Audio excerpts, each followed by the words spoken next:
Eu tenho aqui alguns pedidos de oração: Sônia Maria dos Reis, Maria Patrocínio, Anderson Cano, Leonice Manzano. Eu vou deixar aqui em cima do altar, enquanto estiver ministrando. Eu sei que os anjos do Senhor vão estar visitando essas pessoas, trazendo milagres e curas, em nome de Jesus, eu creio. Nós estamos aqui numa série 12 por 12. Nós estamos aqui orando esse período, já antevendo o ano que vem, já antevendo o que vai acontecer no ano que vem, mas nada impede que você já comece a ser transformado, abençoado, próspero, realizado agora. A única coisa que nós precisamos tomar posse é da fé, é acreditar. Há um Deus que peleja pela minha causa, que está posto e preparado para me ajudar a alcançar o meu objetivo. Tire a dúvida, coloque a certeza, a convicção, porque Ele é o Senhor. Então, como tema, eu coloquei aqui: como ser honrado onde fomos derrotados. Tem hora que a gente se sente assim, né? Não deu certo, não alcancei, não sei o que vai acontecer, o médico falou que não dava, e a gente vai ficando abatido, parece que as coisas vão ficando perdidas, e a gente desacredita do futuro, porque quando a gente não enxerga no presente, a gente começa a achar que não vai chegar à realização do futuro. Nós somos muito humanos, né? Como humanos, a gente só crê naquilo que pega, naquilo que segura, naquilo que chega nas nossas mãos.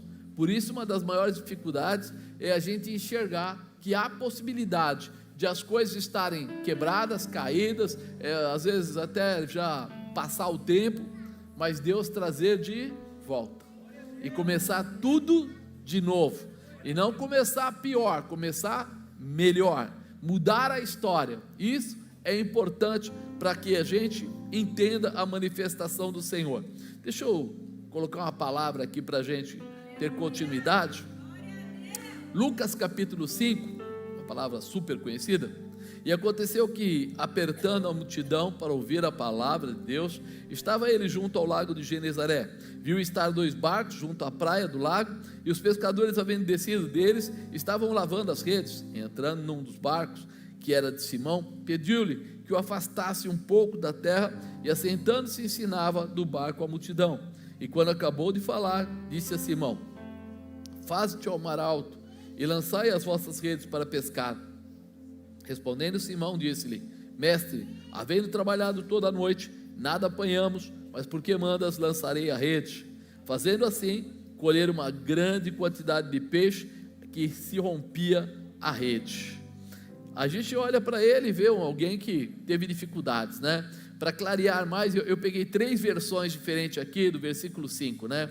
Primeiro, respondendo Simão, disse-lhe: mestre, havendo trabalhado toda a noite, nada apanhamos, mas sobre a tua palavra lançarei a rede. A segunda, Simão respondeu: mestre, esforçamo-nos a noite inteira e não pegamos nada, mas porque és tu quem está dizendo isto, vou lançar as redes. A terceira Simão respondeu: mestre, nós trabalhamos a noite toda, não pescamos nada, mas já que o Senhor está mandando jogar as redes, eu vou obedecer. A condição é de obediência, a condição é de acreditar, a condição é de posicionamento. E isso precisa ficar firmado no nosso coração, porque quando nós somos derrotados, quando a gente passa um período e não alcança, a primeira coisa que vem na nossa cabeça: eu não vou me esforçar mais, porque senão eu vou ter menos.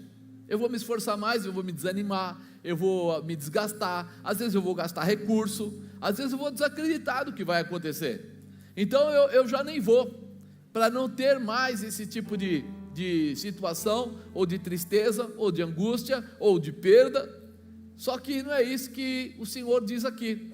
Ele pega Pedro, que pescou a noite inteira e nada apanhou, e manda ele voltar exatamente aonde as coisas tinham dado errado, naquilo que ele fazia de melhor, ser um pescador. Volta lá. E ele fala o quê? Porque o Senhor está mandando, eu vou voltar. Tipo, por mim mesmo não voltaria, na minha fé eu não alcançaria, naquilo que eu acredito também não ia, mas como é o Senhor que está falando, eu vou fazer alguma coisa. Deus está começando a mexer com o seu coração hoje, para você reaver o que está perdido, para você restaurar o que está quebrado, para você buscar o que você já perdeu, aquilo que você já desacreditou. A primeira coisa que a gente pensa, fala a verdade, é o plano B. Tem gente que tem plano B, plano C, plano D, ele fica pensando, então, não está dando certo? Então eu vou fazer isso. Eu vou vender banana, não, eu vou comprar não sei o que, vou vender carro, vou fazer isso, fazer aquilo. Ele perde a visão do poder, da autoridade de Deus que está nele. E se Deus começou uma obra em você, Ele é fiel para terminar, para fazer aquilo que tem que ser feito. Se Ele um dia chamou você e deu a você uma incumbência, deu a você uma determinação, deu a você uma profissão, deu a você uma condição, Ele é fiel para ir com você até lá e trazer de volta o que for necessário. Era o mesmo mar, era o mesmo lugar, eram as mesmas pessoas, era o mesmo barco, a mesma rede, mas os peixes apareceram. Aqueles peixes que não estavam tiveram que vir. Eles vieram pela obediência. Obediência a quem? Ao Senhor do céu e da terra. Não importa o que tenha acontecido, vai voltar para a sua mão. O Senhor vai trazer de volta. Mas já falaram que não tem jeito, não pode, está fora do período, não é dessa maneira. Querido, a tua parte é continuar acreditando, é continuar se posicionando, é voltar aonde você foi prejudicado, aonde você não conseguiu, aonde você não alcançou. A primeira coisa, por estranho que seja, Ele fala, volta lá, vai lá no fundo, entra de novo. E é isso que começa a mexer com a cabeça da gente, porque para nós, quando a gente perde alguma coisa, quando a gente sai de algum lugar, quando a gente deixa para trás, a gente acha que é uma vergonha a gente se posicionar lá de novo. Mas é uma vergonha por quê? Porque a gente acredita que não vai dar certo. Sim ou não? Você fala, eu vou voltar lá agora, eu perdi, sei lá, aquela casa que eu comprei, tive que devolver, então eu não vou voltar lá de novo. Mas Deus pode sim te levar até lá e fazer você resgatar aquilo que estava perdido, tomar posse daquilo que você não acreditava. Você precisa entender que você não está indo mais pela sua força. É diferente, a minha força é maravilhosa, o meu conhecimento é esplêndido, a minha sabedoria é sobre-humana, mas o poder de Deus é muito mais. E aí eu preciso aprender a confiar não em mim, mas confiar nele. É por isso que a gente sempre fala para o pessoal, você tem que jejuar, você tem que orar. Mas por que eu tenho que jejuar ou orar se eu estou desanimado, se eu já estou triste? Exatamente para que você tire o poder da sua carne e estabeleça o poder do Espírito de Deus em você. Quando tua carne comanda, então você está frágil. Quando a tua carne comanda, é quando você está acreditando nas coisas que você já tem. Mas quando você conseguir neutralizar a carne, para deixar o Espírito de Deus começar a operar, amado, a gente sabe fazer conta como ninguém, fala a verdade. Tem gente que faz conta perfeitamente. Não, 1 mais 1 são 2 e 2 e tal. E eu coloco, eu lembro que eu trabalhei com o pessoal e nós montamos uma empresa uma vez. E eles começaram a dizer para mim: ó, não, nós vamos montar essa empresa porque nós vamos comprar tanto de matéria-prima, nós vamos produzir assim, nós vamos vender assim, nós vamos ter um lucro estrondoso e nós vamos fazer isso, fazer aquilo. E alguma coisa eu não era crente, alguma coisa dentro de mim falava assim: isso é só barulho. Esses caras não vão fazer isso direito, não. Eles estão simplesmente fazendo conta, mas estão esquecendo dos intempéries da vida. E não deu outra. Eu fui lá e falei para eles: olha, eu não quero mais ficar sócio, eu deixo o dinheiro com vocês, a minha parte, para que vocês continuem trabalhando, quando vocês puderem, vocês pagam. O que aconteceu? Passou lá uns 6 meses, eles faliram. Recebi nada, perdi meu dinheiro. Mas ainda bem que eu parei, porque se eu não tivesse parado, ia perder muito mais. Por quê? Porque tem gente que sabe fazer conta como ninguém, tem gente que sabe falar como ninguém, mas pouca gente sabe orar como ninguém. Pouca gente sabe confiar em Deus e falar assim: não, eu perguntei e Deus falou vai, então eu vou. Deus falou não vai, então eu não vou. Acabou. Eu estou na confiança, eu estou debaixo da orientação, eu estou debaixo da palavra. Porque quando Ele fala com você, Ele se responsabiliza. Quando você faz as suas contas, a responsabilidade é só sua. E é isso que nós precisamos mudar hoje. Nós estamos querendo fazer uma virada 360. Nós estamos querendo, sabe, inverter tudo. Então agora é hora de começar a tirar o eu e colocar o ele. Deixa eu para trás e entra o Senhor. Melhor é que eu diminua e ele cresça. Isso é difícil, lógico que é difícil. Belisca o irmão do lado aí. Dá um beliscão nele. Pode beliscar, estou mandando. Eu tenho autoridade espiritual. Doeu. Entendeu? Esse daí é o lado humano. O lado humano é esse. Dói. Quando as coisas não acontecem, a gente fica, abatido, desanimado. Mas eu não estou pedindo para você ser forte fisicamente. Eu estou pedindo para você dar liberdade para que Deus faça o que Ele tem que fazer. O nosso ensinamento agora há pouco com o pastor Ricardo foi: você libera e Ele prospera. Você entrega e Ele realiza. Então é hora de nós mudarmos a nossa configuração.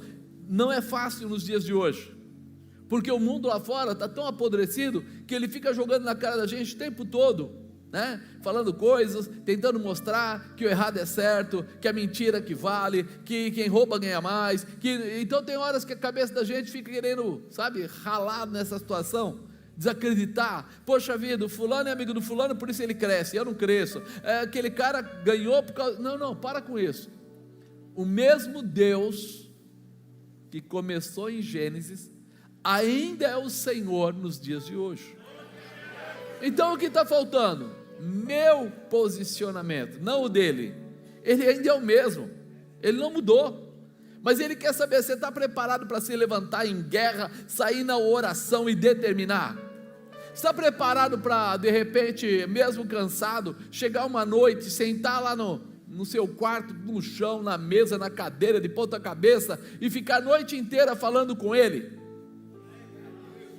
Já pensou? Você vai orar, vai falar com Deus, vai esperar a resposta dele. Tem gente que fala assim: não, hoje eu só saio daqui quando Deus falar comigo.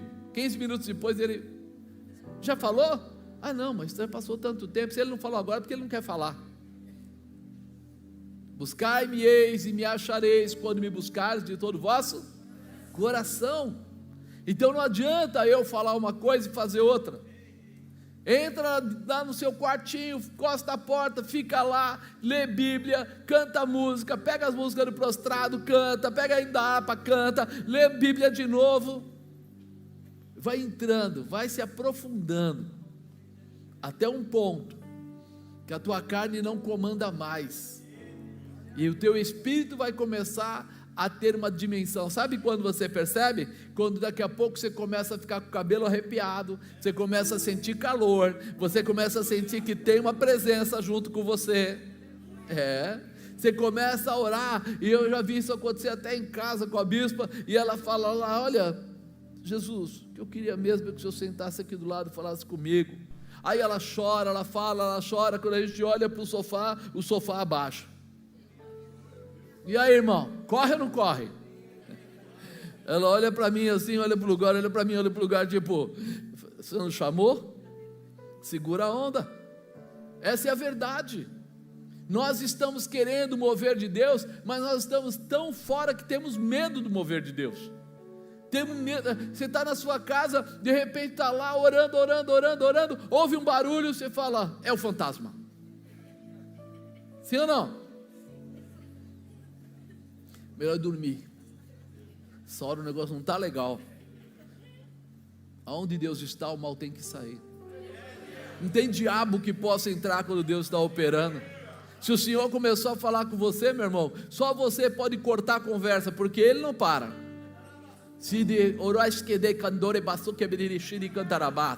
Você precisa entender que Ele quer falar, mas Ele só pode falar quando você quiser ouvir. Quando você quiser ouvir. Já viu o casal? Às vezes o marido chega do trabalho e ela quer falar, e o marido está cansado. O que o marido faz? Eu vou tomar banho e já volto. Aí ele toma banho. Aí ela vai falar de novo, ele fala assim: eu só vou comer uma coisa aqui, eu já volto. Quando ela vai no sofá falar com ele, ele já dormiu. Não, eu sei que não acontece na casa de vocês, mas tem lugares aí que acontece isso. Não só velho não, tem jovem que faz isso também. Olha lá, meu horário de dormir, o irmão falou, meu horário de dormir ela sabe. Esse horário de dormir que ela sabe, Deus fala para ir comigo, qual é o seu horário de dormir? Entendeu? Porque quando Deus quer falar, Ele quer falar, e quando Ele quer falar, Ele pode começar a falar à 1 da manhã e terminar às 6 da manhã. Uau! E como é que a gente vai ficar nessa conversa? Meu irmão, todo o cansaço do seu corpo sai. É verdade. Quando eu comecei a me converter, tinha um pessoal que era muito louco, gostava de vigília. E a gente não ia à igreja fazer vigília, porque vigília durante a semana era difícil, é só de sexta-feira. Então a gente fazia vigília da terça para quarta, da quarta para quinta, da quinta para sexta. Agora, a gente juntava na casa de uma pessoa. Chegava lá, vamos na casa, tinha uma pastora lá, que na época não era pastora, uma irmã, ela falava assim, eu moro sozinha, minha mãe já morreu, vamos lá para minha casa. Aí ia todo mundo para a casa dela, a gente tirava o sofá, punha na garagem, tirava as coisas todas e ficava lá dentro, para o vizinho não chamar a polícia, né? Fechava a porta da sala e ficava orando, e eu cantava, e orava, e cantava. Quando era 4h30, 5 horas da manhã, a gente parava, punha o sofá para dentro de novo, arrumava as coisas no lugar, e ia embora. Eu chegava em casa, tomava um banho, e ia trabalhar. E o cansaço? Que cansaço? Irmão, é como se a mão de Deus tirasse assim, e você não sentisse mais absolutamente nada. Minha esposa falava assim, como é que você aguentou 2 dias fazendo isso? 2 dias sem dormir. Aí eu lembrava ela, na época do carnaval, eram 4. Alguém já pulou carnaval aí na vida? Eu tenho certeza que vocês dormiam direitinho, se alimentavam direitinho, ninguém bebia, tomava bebida alcoólica. Não, eu tinha que trabalhar porque o patrão lá, era uma empresa grande e precisava. Então eu ia, fazia lá o trabalho, saía, lá do porta-mala já tinha roupa para poder vestir para ir para a bagunça, ia para a bagunça, voltava, tomava banho de pia na empresa, punha outra roupa, voltava, trabalhava, e depois ia embora de novo, e voltava, e no 4º dia, que acabava a bagunça toda, eu chegava em casa, e minha mãe falava assim, não acredito, onde você estava? Eu, ali aonde? Ali, porque eu não podia falar para ela, eu estava, minha mãe ia me matar. Então quando eu caía na cama, era 1 dia e meio dormindo sem levantar. Como é que eu podia ficar 4 dias sem dormir? Agora vamos fazer uma vigília. Aí o irmão já fica, meu, não é possível que esses caras espera um pouquinho, ficamos frouxos? Ficamos frouxos? Porque é para Deus? Porque para o diabo a gente podia. Então agora é uma hora de nós começarmos a falar, não papai, eu era bom no mundo, mas eu sou muito melhor que o Senhor. Com o Senhor eu sou muito melhor. Por quê? Porque Ele move o céu e a terra por sua causa. Porque Ele entra dentro de situações que você sozinho não entraria. Porque Ele cura, liberta, restaura, transforma, prospera, traz paz no lar, faz coisas tremendas. Será que nós estamos preparados para ver as maravilhas de Deus? Então eu vou te dar 4 orientações para conquistar. Eu falei, como ser honrado onde fomos derrotados. Então, 4 orientações para você conquistar. Primeiro, Deus ajuda os esforçados. Deus não tem vontade de trabalhar com preguiçoso, não. Não adianta, Ele não gosta de encostado. Se é encostado, meu irmão, pode ter certeza que vai ficar encostado pro resto da vida lá. Pedro trabalhou toda a noite, não foi isso que a palavra disse? Que eles trabalharam toda a noite, mas não pegaram nada. Mas Deus gostou do cara que trabalhou toda a noite. Deus espera seu comportamento de esforço, sua busca, sua garra. Amado, tem vezes que a pessoa fala assim, mas eu tenho que esperar a resposta da empresa. Espere a resposta da empresa, mas não espere dormindo, espere orando, espere fazendo curso, espere se preparando, espere se aperfeiçoando naquilo que você é bom, naquilo que você faz. Faça o máximo que você pode. Coloque realmente Deus em primeiro lugar, para mostrar para Ele assim, Senhor, eu confio que o Senhor vai abrir porta aonde não tem porta. Eu confio que o Senhor vai mudar essa história. O Senhor quer saber até onde você está determinado para conquistar a sua bênção. Pergunta para a pessoa do lado, até onde você está determinado para conquistar essa bênção aí? Salmo 89, 19. Então em visão falaste do teu santo e disseste, socorri um que é esforçado, exaltei a um eleito do povo. Ele está falando aqui de Davi. Socorri um que é esforçado, exaltei um eleito do povo. A gente nem percebe, a gente pega a Bíblia rapidamente, lê sobre Davi e nem percebe o sacrifício que aquele jovem teve que passar. Ele matou o gigante?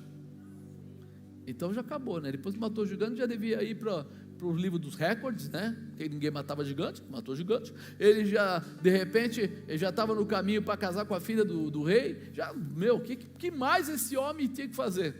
Ele foi perseguido, tentaram matar ele, o exército tentou alcançar, ele formou um exército dentro da caverna de Adulão. Ele foi fazendo coisas uma atrás da outra. Olha para os Salmos.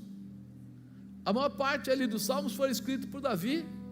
E de repente, quando você vê ele contando: Deus me ajuda, Deus me apoia, Deus, o negócio está difícil, os meus inimigos me perseguem, querem comer o meu fígado, querem acabar comigo. Fez ele voltar atrás? O inimigo perseguia ele, mas ele não voltava atrás, ele perseverava. Essa é a diferença. Continuar guerreando, continuar lutando e continuar tendo grande intimidade com Deus. Essa é a parte que mexe com você, ter intimidade. Quando fala de Neemias, ele não cessava de trabalhar, mesmo nas maiores provocações. Lembra Sanbalat, Tobias? Eles foram até lá, chamaram ele, mandaram ele parar, e ele parava? Não. Por que ele não parava? Porque ele sabia. Será que você sabe? Ele sabia ao que foi chamado. Mas será que você sabe ao que você foi chamado? Você sabe por que você está fazendo 12 semanas de oração para 12 meses de bênção? Você tem convicção? Não é um momento, não é um quebra-galho, não é simplesmente porque você quer mais uma bençãozinha, mas você quer mudar o rumo da sua vida. Você quer começar a ser chamado, né, de glorioso, poderoso, tremendo, de filho de Deus. Você quer ter uma dimensão sobrenatural, e é isso que muda a história. Não é ser mais um. Tem horas que você tem um grupo de trabalho que tem 20 pessoas trabalhando. Você vai ser igual a todos eles? Vai ser mais um no meio de todos? Então você não vai ser nada, porque todo dia aparece gente boa no trabalho, não aparece? Todo dia vem um jovem, uma jovem, vem alguém que faz alguma coisa boa, e se você ficar parado, você vai acabar ficando preso. Eu estava comentando com a pastora Camila antes de ontem ainda, lembrando do começo, quando eu comecei a trabalhar, aquela história de office boy e tal. E eu tinha um grupo, a gente era em 6 ou 7 jovens que eram office boy na empresa, a empresa era muito grande, e de repente, eles ficavam lá, eles falavam para a gente assim: ó, vamos lá no bar, lá em tal lugar, todo mundo sai para fazer o serviço, quando voltar a gente vai para o bar. Lá no fundo do bar, o cara mantém uma área reservada só para a gente. O cara era esperto, os office boys iam tudo para lá, tinham conta, faziam conta e ficavam lá horas, né, bebendo, comendo e etc, jogando joguinhos e coisas do tipo, e no final, no dia do pagamento, todo mundo deixava uma parte do salário lá.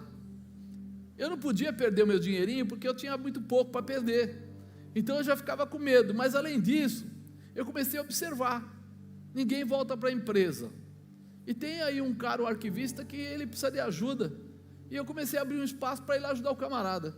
Eu voltava e ia lá ajudar o cara. E aí um dia, esse rapaz foi promovido, e o chefe perguntou para ele: tem alguém para colocar nesse lugar aí? Ele falou: tem, o Marcos está sempre aqui me ajudando, ele sabe, tudo que eu faço ele já sabe. Aí o cara me chamou lá e falou assim: como é que faz isso? Como é que faz aquilo? Eu fui falando para ele, eu falei: por quê? Ele falou assim: não, porque o rapaz está sendo promovido, você quer ir para o lugar dele? O que você acha? Eu falei: não, né? Não vou, não vou. Aí eu entendi uma coisa: a porta está aberta para quem quer passar. Aquele dia, irmão, foi um clique. Espera aí, então eles não vão me procurar simplesmente para ser promovido porque eu sou bonitinho, porque eu sou um carinha bacaninha. Eles vão querer alguém que faça alguma coisa. Aí eu fiquei nessa empresa 5 anos e pouco. Eu tive 11 promoções. Mas por quê? Porque eu sempre estava ajudando alguém. Mas cara, você ganha para fazer isso? Não, não ganhava, mas eu queria ganhar. Eu queria ganhar o salário daquele cara que estava na função maior. Então quando eu tinha tempo, eu ia lá ajudar ele. E era incrível. Temporariamente, passava 1 ano, 6 meses, alguém ia promovido, eu saía da empresa, alguma coisa acontecia, e sobrava uma boquinha. E o meu chefe, ele sempre falava: você é muito cara de pau. Como é que você consegue? Você faz aquilo, faz isso. Você está metido em tudo que é lugar. A minha visão era: sou pobre, não tenho recurso, minha família não é abastada, qualquer oportunidade é a minha chance, e eu vou para cima. Acabou, só isso. Eu fui para cima, aprendi que ninguém vai me empurrar, eu vou me jogar. Ninguém vai chegar e falar: vai, eu não, já fui. Nós precisamos entender isso também com a nossa vida espiritual. O que é que você quer de Deus? O que você está buscando com Deus? Se você olha na Bíblia, tem profeta, tem sacerdote, não é verdade? Tinham juízes, tinham pessoas ali que faziam muitas obras da parte de Deus. Agora, e você? O que você quer ser na presença de Deus? Você já pensou nisso? Porque todos aqueles que fizeram grandes coisas na Bíblia se tornaram íntimos de Deus. Um homem segundo o coração de Deus, o outro falava face a face com o Senhor, o outro obedeceu e pela obediência se tornou pai de multidões. Você começa a olhar para eles, você vê que todos eles cresceram na intimidade. Quando eles se tornaram íntimos de Deus, a prosperidade acompanhou a vida deles. Um se tornou rei, outro se tornou governador, o outro se tornou pai de multidões, o outro foi crescendo. E o que é que você quer da sua vida? Você quer a bênção? O Senhor tem todas elas nas mãos. Mas será que você está pronto para chegar perto dEle? Para andar com Ele? Para entrar na intimidade? É sinal que Ele te chamou para participar dessa série, para fazer uma mudança na sua vida, para trazer uma mudança sobre a sua cabeça. Então não pare pelo caminho, acredite, vá até o fim. Deus quer te ajudar a ser vencedor. Ele não quer que você simplesmente ganhe uma esmola. Você lembra o Pedro e João na porta do templo Formosa? O cara falou: dá uma esmola. Ele falou: não tem ouro nem prata, mas o que eu tenho eu te dou. Deu para ele o quê? Uma vida nova, uma vida que ele pôde ganhar o dinheiro dele, que ele pôde ter família, que ele pôde ter estrutura, porque o aleijado não podia. Naquela época o aleijado não é que nem agora que tem empresas que contratam, que ajudam. Não, naquela época é o seguinte: se é aleijado você vai trabalhar? Não vai trabalhar, vai ganhar migalha, vai ser mantido pela família e só, e acabou. Quem ia casar com uma pessoa dessa? Não tinha como manter a casa. Agora não. Agora Pedro e João, ao invés de dar uns trocados para ele, uma esmola para ele, dá vida para ele. Jesus está querendo dar vida para você, está querendo abrir a porta para você passar, está querendo liberar a sua casa, liberar o seu trabalho, alegrar o seu coração, não para um dia nem para um mês, para uma vida. Porque eu vou falar para você que a gente fica velho, o cabelo fica branco, a gente já não tem a mesma disposição física, talvez apareça gente mais jovem, mais sábia, mas uma coisa é certa: o teu conhecimento espiritual, a tua intimidade com Deus, ninguém pode tirar. Na presença de Deus a gente só cresce, a gente não diminui.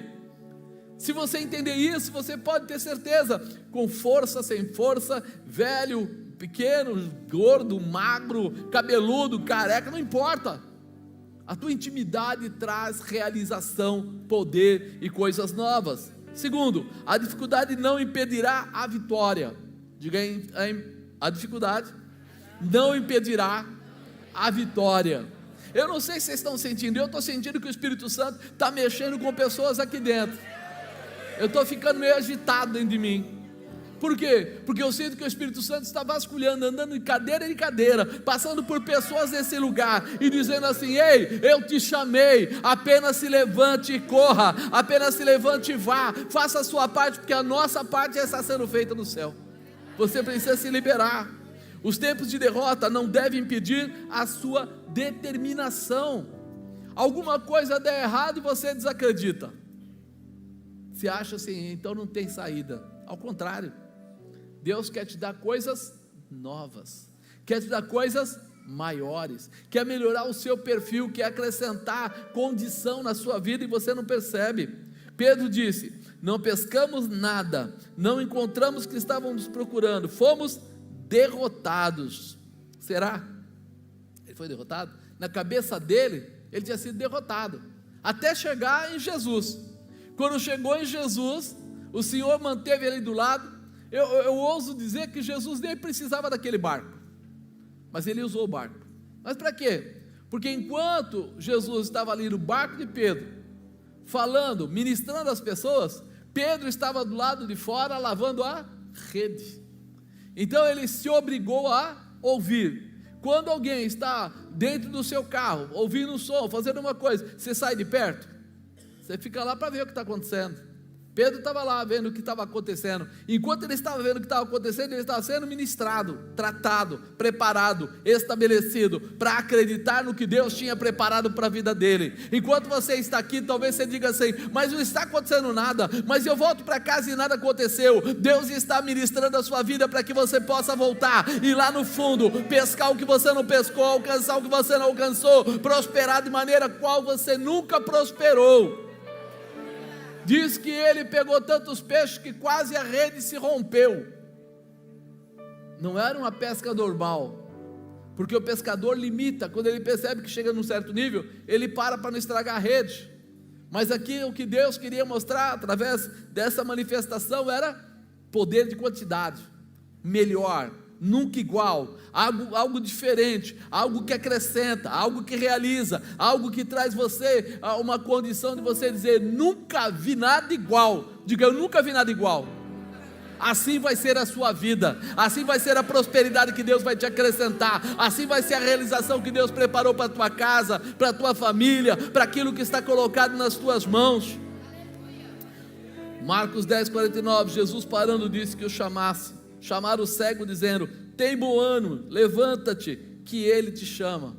Lembra do cego que estava gritando: filho de Davi, tem misericórdia de mim. Todo mundo mandava ele calar a boca: para. E aí Jesus fala: chama ele lá. E ele agora fala: tem bom ânimo, levanta-te, que ele te chama. Mas ele se fez conhecido de Jesus, porque ele não parou de clamar. Não para de clamar, meu irmão. Não para de orar, meu irmão. Eu tenho tempo, tem tempo, então gasta ele na intimidade, na realização. Mateus 9:2, Jesus, vendo a fé deles, disse ao paralítico: filho, tem bom ânimo, perdoados estão os teus pecados. Quando ele foi naquele tanque, e aquele homem estava lá, de repente você fala assim: não tem saída, todo mundo vai primeiro. Não, quando Jesus chega, não existe mais o primeiro, porque ele faz milagre para qualquer um ou para todo mundo. Ele não tem mais esse negócio do primeiro, do segundo, do terceiro. Para ele é o seguinte: é você mesmo, recebe, toma posse, vou mudar a sua vida, vou encarar agora a sua situação de forma diferente, porque a dificuldade nunca vai impedir a sua vitória. Mateus 9:22, Jesus voltando-se e vendo-a disse: tem bom ânimo, filha, tua fé te salvou. Imediatamente a mulher ficou sã. Lembra da mulher? Ela estava o quê? Com 12 anos, fluxo de sangue, e ela vem se arrastando escondida para tocar, e disse: tão somente eu tocar na orla da veste dele. Ele disse o que para ela? Tem bom ânimo, filha, a tua fé te salvou. Se você entender isso, você vai entender que nada pode impedir a tua vitória, porque ele não está esperando que você seja bom, que você seja um supra-sumo da qualidade profissional ou até mesmo espiritual. Ele está esperando que você busque por ele. O cara gritava e ele ouviu. A mulher foi de fininho, tocou na orla da veste dele, e ele disse: quem tocou em mim? Ele está sempre pronto a ouvir você e ver o seu esforço. Josué 1:9, não te mandei eu? Esforça, tem bom ânimo, não pasme nem te espante, porque o Senhor teu Deus é contigo por onde quer que andares. Josué era um servo de Moisés, de Moisés, e estava à disposição, mas agora chegou a vez dele. Parecia que nunca ia chegar, mas chegou. Moisés, meu servo, é morto, toma agora o teu povo, você vai levar eles, vão atravessar. Mas uma das coisas que ele fala aqui é: esforça-te e tem bom ânimo, porque você vai levar esse povo. Se ele falar só, leva o povo, talvez você falasse, então foi fácil. Não, ele falou: esforça-te e tem bom ânimo. Quer dizer que as coisas difíceis, elas vêm para a gente também, vêm para aquele que Deus ama. A diferença é que Deus está sempre pronto para dar resposta para você, para realização, para aquilo que é necessário. Salmo 27:14, espera no Senhor, anima-te, Ele fortalecerá o teu coração, espera, pois, no Senhor. A dificuldade não vai impedir a sua vitória, né? O próprio rei Davi, no meio das lutas, daquilo que ele passava, ele, por ser, lembra que as mulheres cantavam? Saul matou os seus milhares, mas Davi matou seus 10 milhares. Mas chega um dia que ele tem que fugir de Saul, e aí ele passa num momento difícil. Ele vai lá no rei de Ax para tentar pedir, eram filisteus, para pedir uma guarida, um lugar para ficar, e aí ele percebe que o pessoal ia mesmo era matá-lo. O que ele faz? Começa a apertar o pescoço, babar, fazer que era louco, porque ele viu, aqui não dá. Naquela hora, eles liberam ele, deixam ele embora, e ele vai embora. Poxa vida, então ele foi derrotado, saiu de lá como louco, praticamente jogaram ele para fora. O rei falou: pô, já não tem louco aqui demais nesse reino para me trazer mais um. Só que ele vai, próximo passo dele, entra na caverna de Adulão, onde tinham 400 homens que eram homens com problema, alguns enfermos, outros fugitivos, outros. Ele junta aquele povo, treina eles, forma um exército, volta lá e mata todo aquele pessoal. E aí você fala: uau! Como ele conseguiu fazer isso? Porque a força de Deus estava sobre ele. Ele se encolher no momento da dificuldade, se guardar para atingir o que é necessário, não fez dele menor. A sabedoria que Deus colocou nele foi apenas para que ele se restabelecesse, se preparasse e voltasse. Você tem que colocar isso no seu coração, tem que ter essa certeza: a dificuldade não vai impedir a minha vitória, porque seja lá como for, eu vou me estabelecer, vou me realizar, e o nome do Senhor vai ser glorificado na minha vida. Diga: Deus vai ser glorificado na minha vida, eu vou ser um testemunho vivo, minha casa será abençoada, meus filhos serão abençoados, minha esposa, marido serão abençoados, todos saberão que o Senhor fez coisas grandes e tremendas. Isso é muito importante. Terceiro, você deve ser ensinável. Ensinável. Tem gente que não é ensinável não, irmão. Você tenta falar para ele, ele nunca aprende. Você tenta ensinar, cara, você vai lá, ora. Você sabe que eu não gosto de oração, então você jejua. Eu não gosto de jejum também. Isso não é comigo, isso não é para mim. Então, sei lá, meu irmão, pelo menos cantar música. Não, eu não gosto de louvor, ainda mais música evangélica, é chato demais. Não.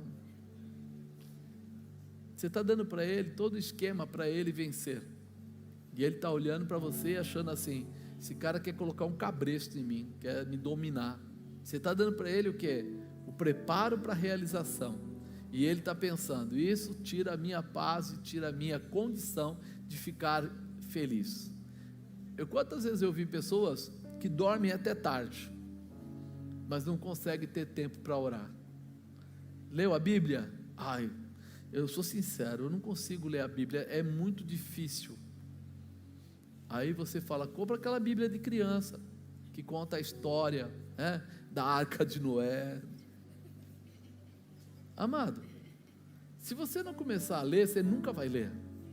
A parte mais difícil é quando você começa. Apóstolo, mas você não teve dificuldade? Querido, eu já era formado, faculdade, bababá, e eu tive dificuldade, eu misturava tudo.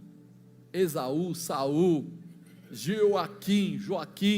Eu falava: cara, quem é esses caras? Tem que ter o mesmo nome, por que não deram nome diferente para eles e tal?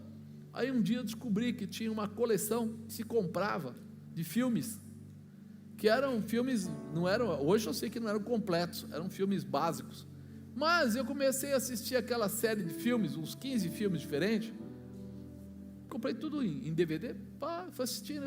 Mas para que você assistia? Para entender a história, porque quando você vai contar a história para alguém e ele não conhece nada, ele fica perdido. Quando ele começa a entender, desde Gênesis, o que se faz, de Davi, o pai dele, por que era belemita, porque quando chega lá na frente, quando você começa a ler, fica muito mais fácil. Agora, será que nós estamos hoje, no tempo que nós estamos, fala a verdade, hoje tem tudo na internet, sim ou não? E você não consegue nada? só entre nós aqui. Show preguiça. Tem que tirar. Porque fala a verdade, hoje, quando o pessoal quer, eles pegam o Google e dão um Google lá e vê tudo que tem direito. 300 anos atrás eles conseguem ver. E de repente, você não tem interesse de saber da história, quem era esse ou quem era aquele, o que aconteceu, por que aconteceu, como é que era a situação. Eu acho engraçado. O crente, poucos são aqueles que falam assim: eu vou para Israel, eu vou juntar dinheiro, pode levar 5 anos, 10 anos, mas eu vou para Israel. A maior parte do pessoal fala assim: eu queria tanto, tem um jeitinho de graça. Sem sacrifício não há realização, e aí as pessoas não procuram. Eu lembro quando a missionária Conceição, ela está aí? Conceição, que disse que queria ir, ela queria ir para Israel com a gente, e eu falei: Conceição, quanto você tem para ir para Israel? Ela falou assim: nada, mas eu vou. E a gente falou: tadinha, como é que você vai? Custava uma média de $4.500 mais ou menos, na época. Como é que ela vai arrumar esse dinheiro? Irmão, ela fez trabalho para o pessoal, ela começou a mostrar tanto interesse que daqui a pouco um doou um dinheiro, outro doou outro dinheiro. Quando eu vi, ela estava lá com o dinheiro na mão. Estou aqui, ó. Chegamos lá na França e ela lá. Deu um trabalho, perdeu o celular, aprontou umas artes lá, mas estava lá, não voltou atrás, foi até lá, foi para a França, foi para Israel, conheceu tudo lá, se alegrou demais, e até hoje ela fala assim: marca outro que eu vou de novo. Tá bom assim?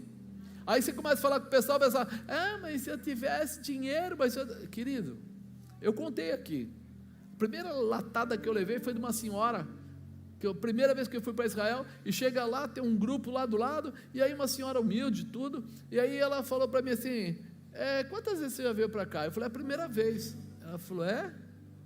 Eu falei: porque não é muito fácil, né? E tal. Ela falou assim: acho que era a 6ª ou 7ª vez dela. Aí eu falei assim: nossa, né? Pensei, ela deve ter uma família abastada. Você trabalha com o quê? Eu falei para ela. Ela falou assim: eu sou empregada doméstica. Eu falei: puxa vida, a senhora ganha bem? Um salário mínimo. Nessa época eu ganhava mais ou menos uns de 12 a 14 salário mínimo, naquela época. Eu não sabia mais o que falar. Sabe o que ela falou para mim? Você não vem porque você é encostado, preguiçoso, você não tem objetivo, você não tem propósito. Eu tenho propósito. Eu estou aqui, e já estou começando a pagar a próxima. Eu parcelo, eu pago, a minha vida é pagar a prestação, e eu venho para cá todo ano mesmo. E aí, irmão, como é que você se sente? Você, bacharel em administração de empresas, gerente não sei do que lá, e chega lá e a velhinha está lá, tirando uma da sua cara. Eu descobri que ela tinha toda a razão. Quem não tem propósito não tem realização. Quem não se sacrifica não alcança o objetivo. Então está na hora de a gente mudar um pouco a nossa visão. Ei, eu posso não ser sábio, mas eu posso gastar o meu joelho na presença do Senhor. Eu posso pedir a Deus, eu posso clamar ao Senhor, e Ele abre porta, Ele libera caminho, Ele faz coisas tremendas, Ele traz pessoas, Ele abre contatos, Ele vai fazer coisas que eu não consigo fazer.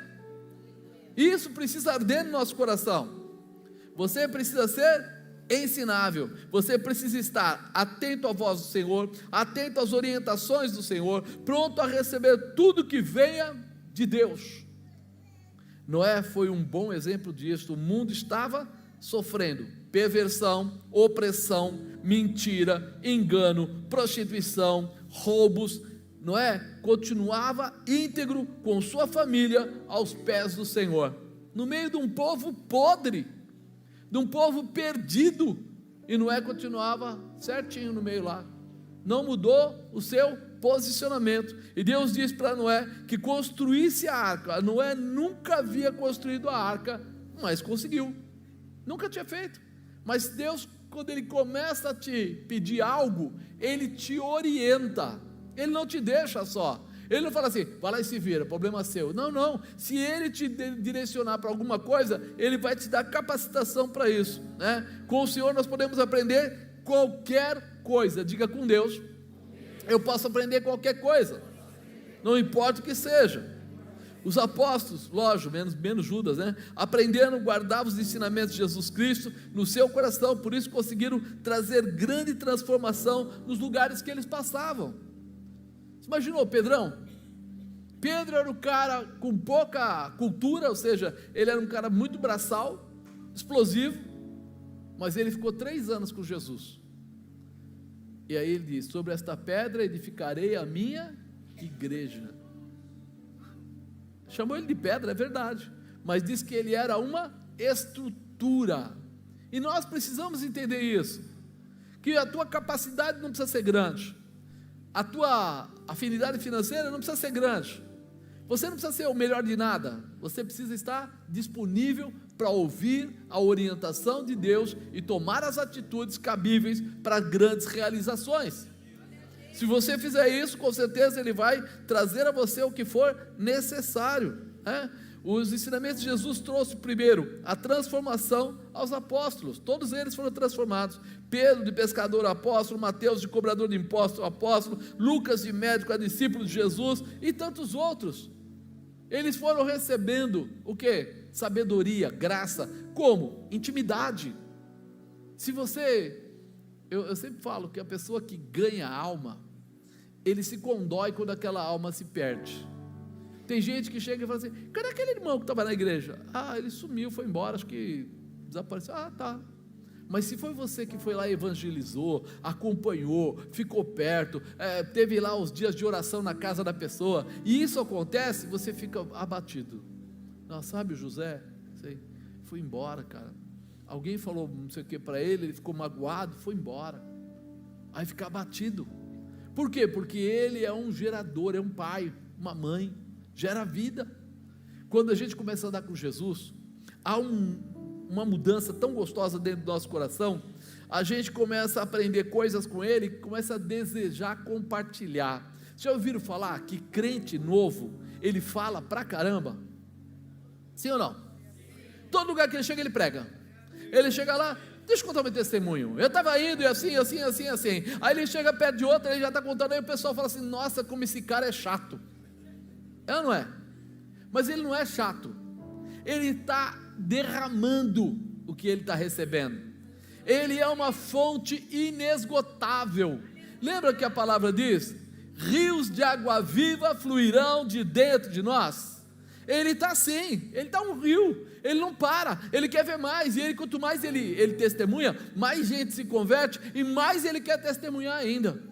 Ele vai no hospital, às vezes está até doente, e chega lá. Eu lembro uma vez que eu fui fazer um tratamento, a pessoa colocou o soro no meu braço, e eu fiquei ali conversando, e daqui a pouco tinha uma moça lá, uma enfermeira, era uma clínica, tinha várias enfermeiras, e a enfermeira estava lá, passando para lá e para cá, e daí eu falei: bem, chama aquela mulher para mim. Ela falou: o que foi? Você precisa de alguma coisa? Eu falei: não, ela precisa de alguma coisa, chama ela lá. Aí ela chamou a mulher, eu fui lá e revelei a vida da mulher. A mulher caiu de joelho e começou a chorar, e eu falei para ela: você precisa voltar para Jesus. E ela falou: eu quero voltar. Aí eu comecei a fazer oração de confissão, com o braço aqui, com aquele negócio espetado, e com a outra mão na cabeça dela, fazendo oração de confissão. Ela chorando, levantou, saiu. Veio mais 2.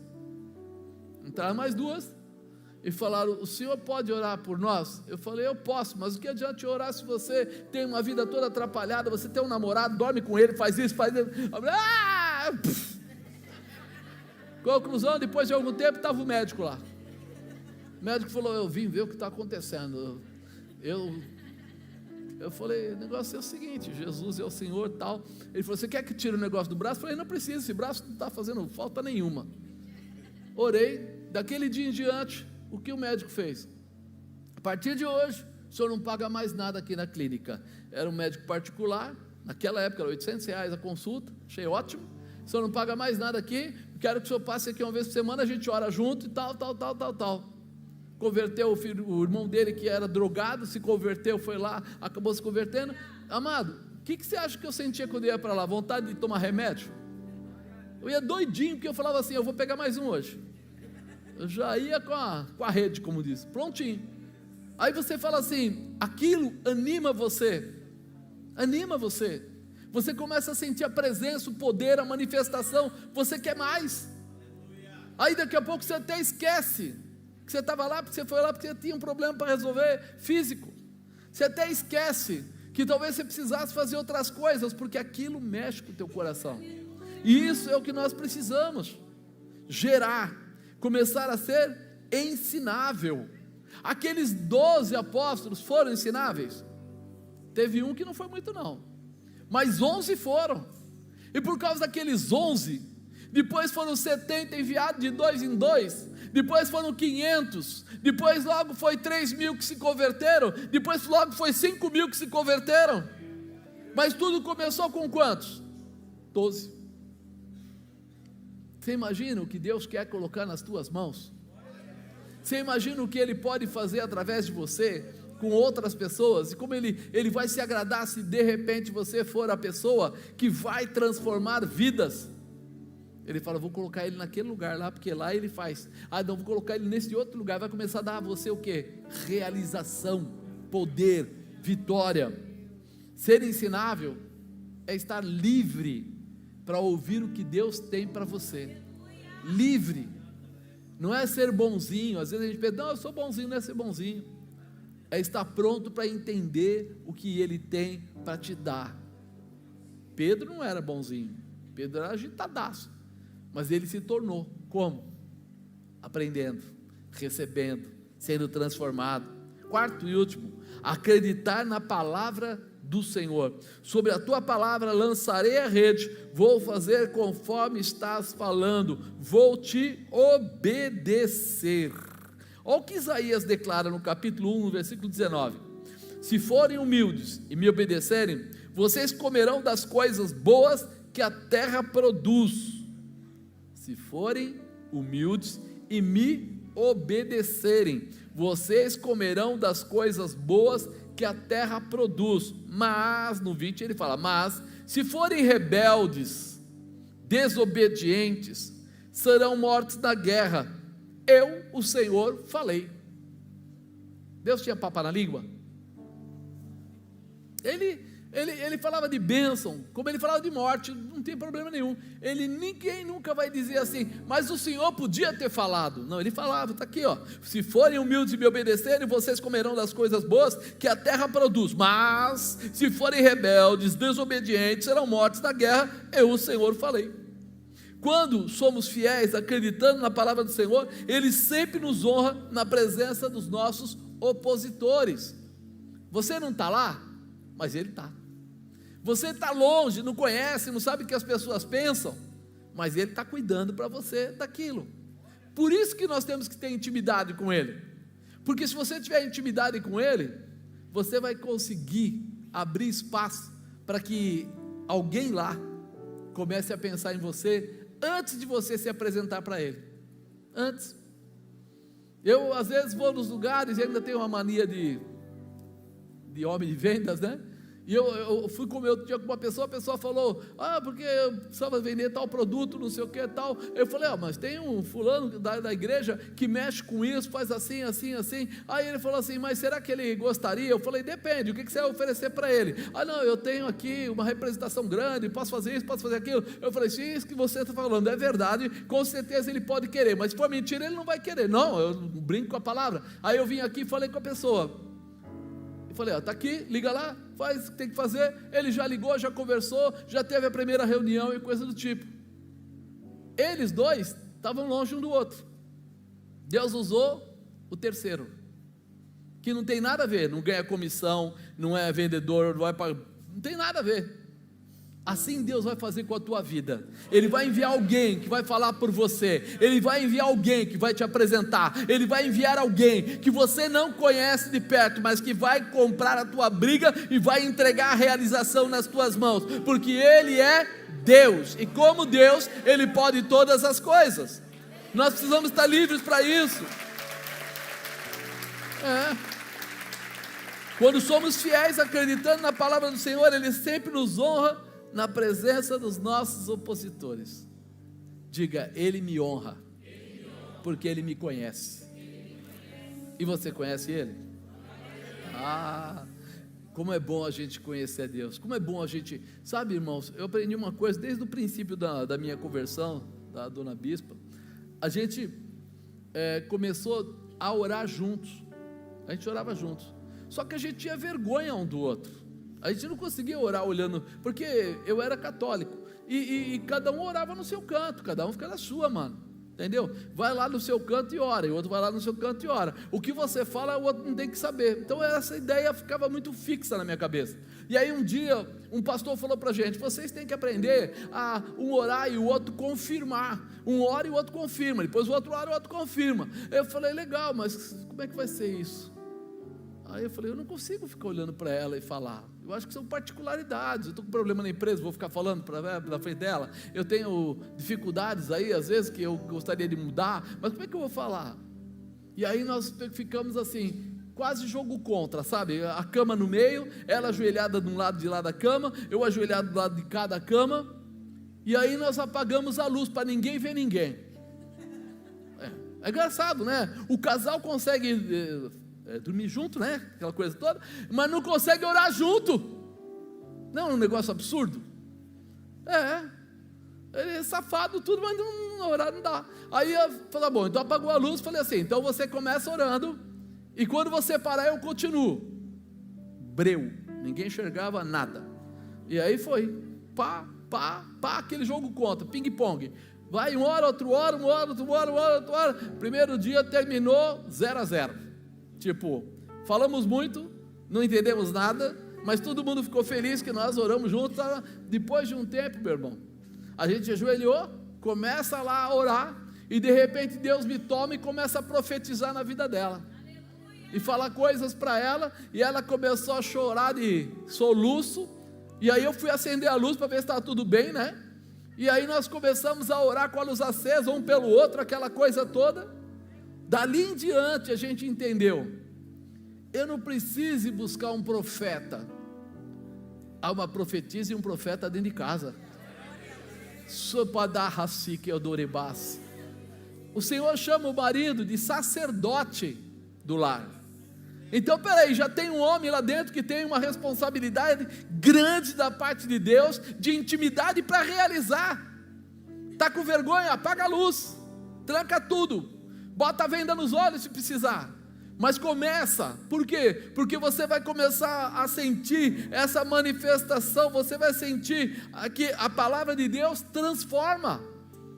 A palavra de Deus transforma, mas para ela transformar, ela precisa ser liberada. Diga: liberada. Como você tem feito? Você lê a Bíblia e acha que ela é algo estático? Não, ela é uma ferramenta de transformação. E se ela é uma ferramenta de transformação, você já viu quando a mãe da gente, hoje eu já não vejo mais, é difícil, mas a mãe da gente comprava carne, e daí ela pegava aquele martelinho, ela põe o bifão em cima lá de uma tábua, e socava ele.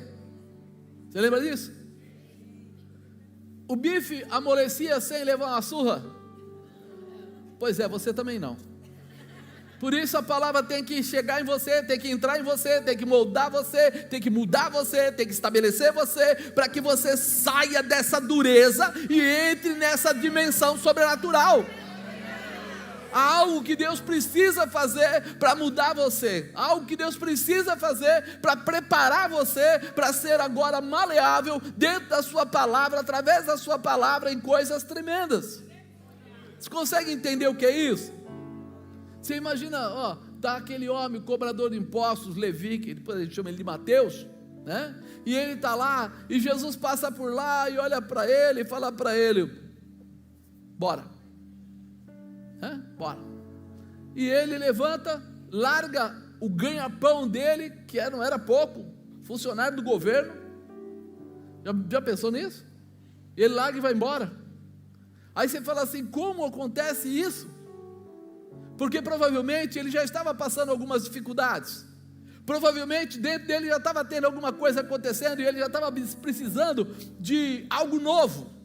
Quando Jesus foi lá e soltou 2, 3 palavras para ele, ele já se movimentou.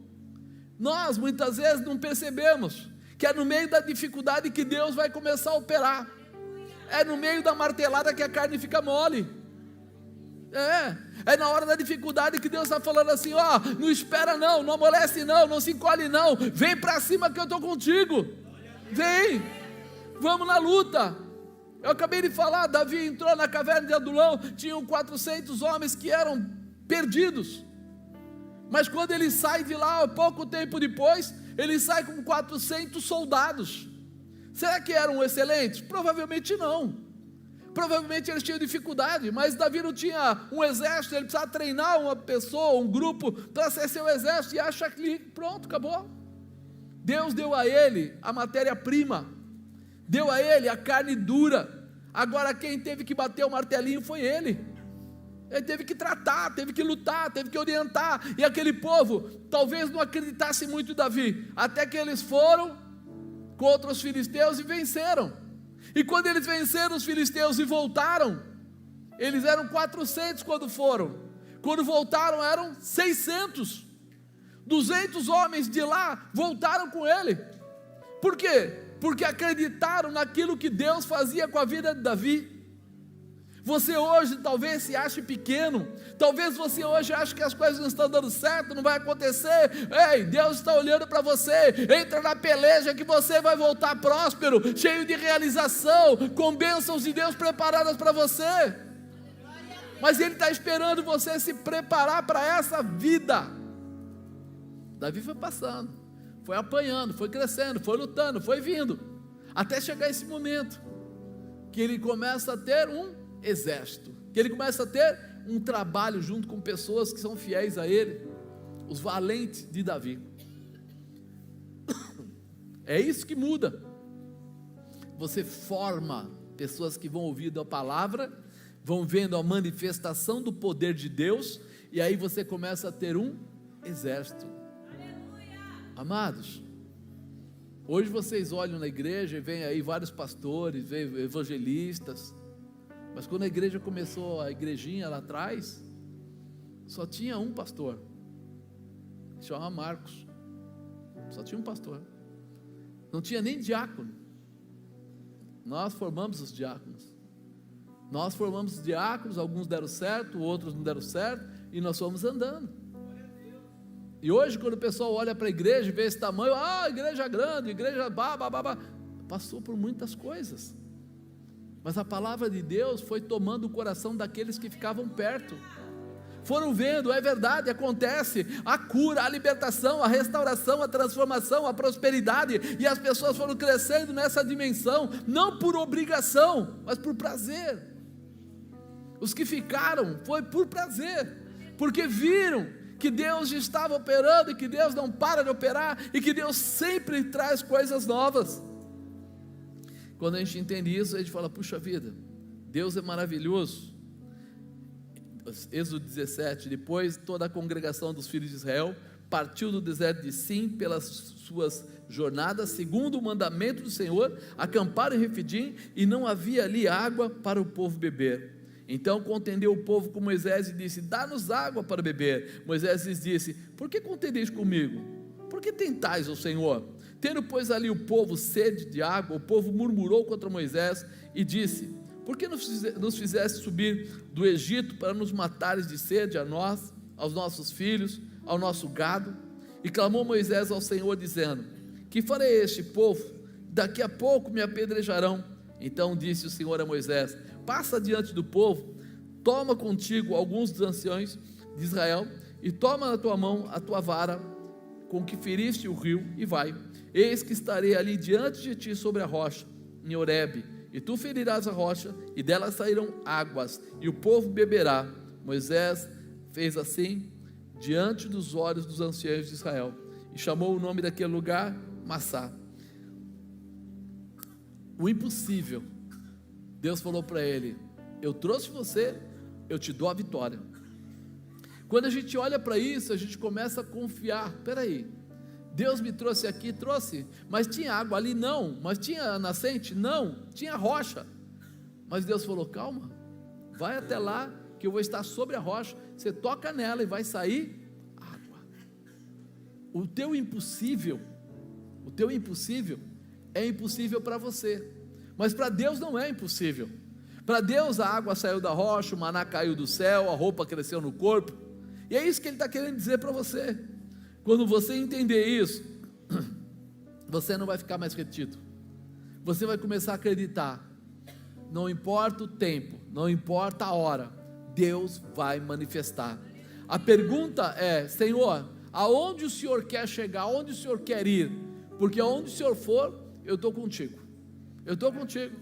Não foi isso que aconteceu quando Moisés fala com Deus? Deus fala assim: ó, você vai, porque esse povo está desobedecendo mais, então você vai. Ele falou: não, se o Senhor não for comigo, eu não vou. Aí Deus falou: não, você vai. Ele falou: não, se o Senhor não for comigo. E Deus fez o quê? Mandou ele embora? Foi com ele. Por quê? Porque o que Deus espera de nós é isso: proximidade, intimidade, realização. Senhor, eu não estou aqui simplesmente para ganhar dinheiro, eu não estou aqui simplesmente para passar por sobre as pessoas, eu estou aqui porque eu te amo e eu sei que o Senhor tem o melhor para a minha vida. O teu cuidado sempre será o melhor cuidado, o teu êxito sempre será aqui na terra através da minha vida. Você entende isso? Nós precisamos estar abertos para essa situação. Como o Senhor quer te honrar, aonde você foi derrotado, Ele vai procurar uma maneira de trazer para você a realização. As 4 orientações: Deus ajuda os esforçados, a dificuldade não impedirá a vitória, você deve ser ensinável e acreditar na palavra do Senhor.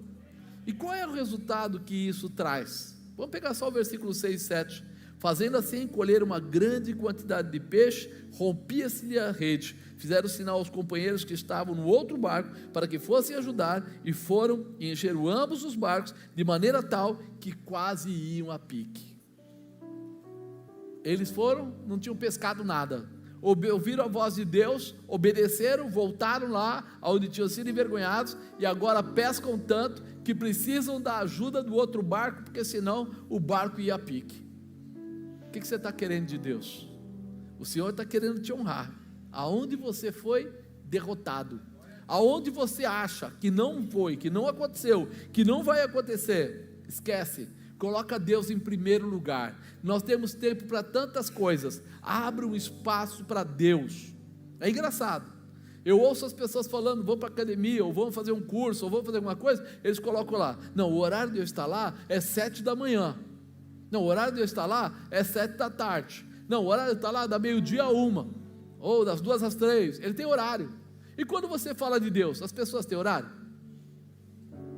Aí eles pegam o quê? A sobra. Que hora você vai orar? Eu vou ver se dá para depois, na hora que eu voltar da escola, ou quando eu voltar não sei da onde, ou então não sei o quê. Aí chega um vizinho, um amigo, um parente, a criança brinca, o cachorro late, o telefone toca, está passando filme, atrapalha tudo, e o horário que era o principal, que era o horário de Deus, não rola. Você reparou isso? Um por vez. Alguém já reparou isso? Fica em segundo plano. Mas a Bíblia diz que nós devemos amar a Deus sobre todas as coisas. Será que eu estou amando a Deus sobre todas as coisas? Você percebe que nós estamos falhando na parte que cabe a gente, porque tem uma parte que cabe a Deus: o milagre, o poder, ajudar a gente nos lugares, mas tem uma parte que cabe a mim e a você, que é nos tornarmos íntimos do Senhor, chegarmos na proximidade dos pés de Deus, pedir a Ele a misericórdia, olhar para Ele como o Senhor, autor e consumador da nossa fé. Nós estamos perdendo essa visão. As pessoas estão na igreja, mas a última eleição mostrou claramente que as pessoas não estão com o olho em Deus, estão com o olho no próprio umbigo, porque todo mundo falava o nome dos 2 candidatos, mas esquecia de orar: Senhor, seja feita a tua. E aí eu pego a Bíblia e vou ver os planos de governo, e falo assim: mas cara, isso aqui não tem nada a ver com nada. O que eu estou falando desse plano de governo, se aqui está totalmente fora da Bíblia? E aí alguém disse para mim um dia assim: mas eu não quero colocar um pastor lá, eu quero colocar alguém que... Fala: querido, quem dirige um caminhão e é cego, vai acabar atropelando pessoas. Você vai colocar essa pessoa para dirigir um caminhão, o seu caminhão? Então a gente começa a ver hoje, quando a gente olha, né? Até passou na televisão, eu peguei uma propaganda, quando Saul manda matar os profetas. Alguém viu isso? É um fato que acontece, porque como Davi vai se refugiar, eu esqueci o nome do profeta, mas vai se refugiar lá no profeta, e o profeta era o principal, e ele tinha, sacerdote, e ele tinha a espada de Golias guardado lá, e Davi vai lá, porque está fugindo, pede pão, mas não conta para ele que está fugindo do rei, só fala assim, que ele está num serviço, aquela coisa toda, e que ele precisava de pão, e ele fala, bom, está na hora de trocar o pão da proposição, o pão que se apresenta para Deus, eu posso te dar o restante, se o povo não tiver ficado com mulheres, que era o que a Bíblia diz, não pode estar contaminado. Ele falou, não, o povo, nós estamos andando juntos há alguns dias, ninguém tem tido parte com mulher, dá para dar. E ele fala, não tem nenhuma espada aí? Ele fala, tem a espada de Golias, aquele que você matou, quer dizer, erro nenhum. Só que quando Saul fica sabendo, ele chama todos os sacerdotes e os auxiliares de sacerdotes e manda matar todos. Alguém que foi levantado por um sacerdote, alguém que foi encontrado quando ele não era nada, e ungiu ele para ser o rei, e agora ele vai lá e manda matar sacerdotes. Que temor ele tinha de Deus? Nenhum temor, porque a gente às vezes fala, mas o sacerdote pode errar, até pode, mas se Deus levantou o sacerdote, quem somos nós para ir lá e dizer que Deus está errado? Deus é capaz de levantar e é capaz de abater. Quando Deus não quiser mais, Ele mesmo abate, não precisa da ajuda de nenhum Zequinha. Ele é capaz de colocar e Ele é capaz de tirar.